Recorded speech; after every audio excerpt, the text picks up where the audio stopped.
Mr. President, I come to the floor for two reasons. One, to speak about the tax bill of a year ago, and then for a longer period of time to address the issue before the Senate, which is the nomination of Mr. Barr. The tax filing season just over 2 weeks ago began. Despite the disruption of the temporary partial government shutdown, the IRS is reporting to the nation that all systems are on go. Tax returns are being processed as normal, and refunds are being sent out.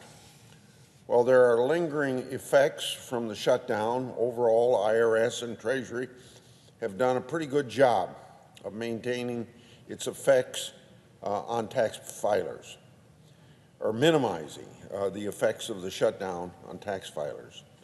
This tax season is receiving additional scrutiny, as it is the very first time taxpayers are filing under the tax cuts and reforms enacted last year.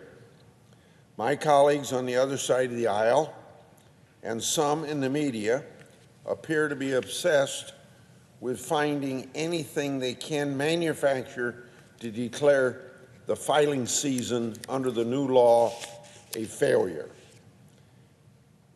And of course, that's after only 2 weeks of tax filing. Not a long enough period of time you ought to draw too many conclusions. Case in point, last week the IRS released preliminary filing data covering the first weeks of the filing season.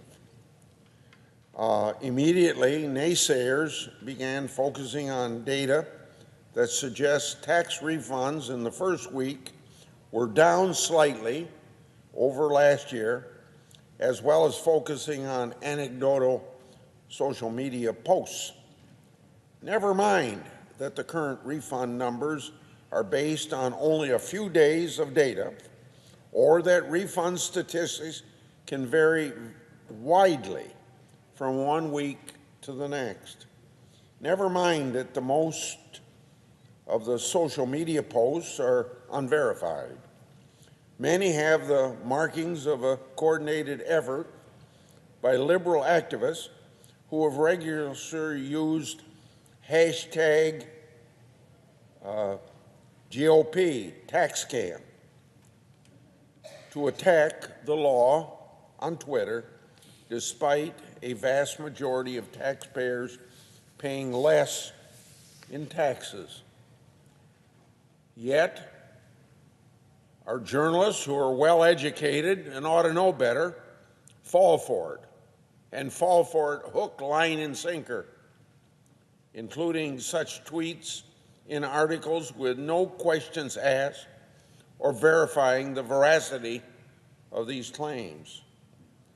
Now, to be fair, oftentimes buried deep in such articles, well below a sensational headline, is an attempt to demonstrate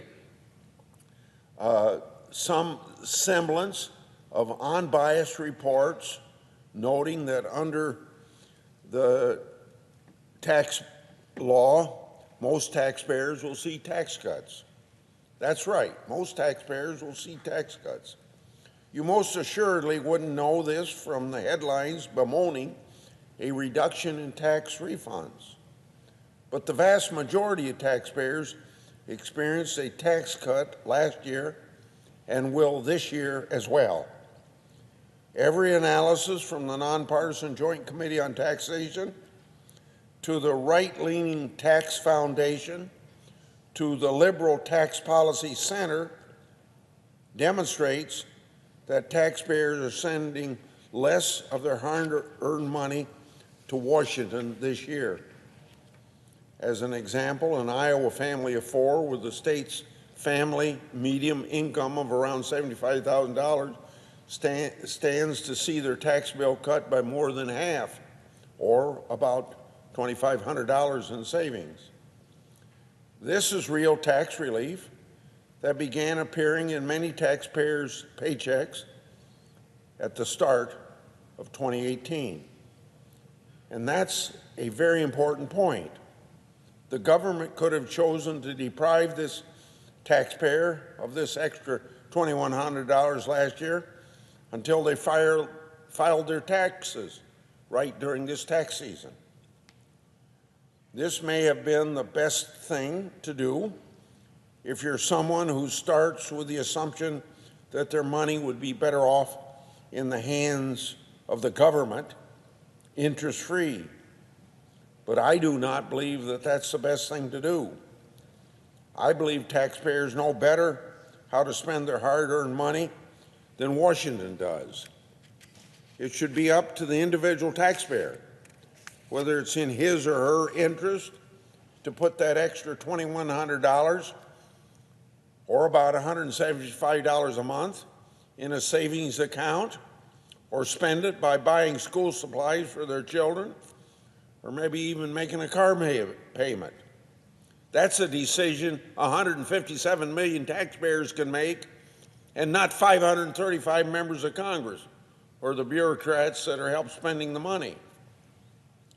In early 2018, Treasury and the IRS implemented updated withholding tables to give taxpayers just that option of deciding whether to save or spend, and what to spend it on or how to save it.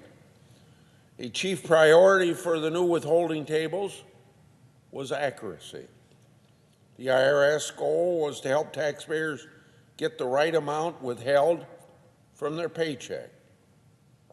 However, common sense ought to tell us no withholding table will ever be perfect, at least not perfect for 157 million different taxpayers.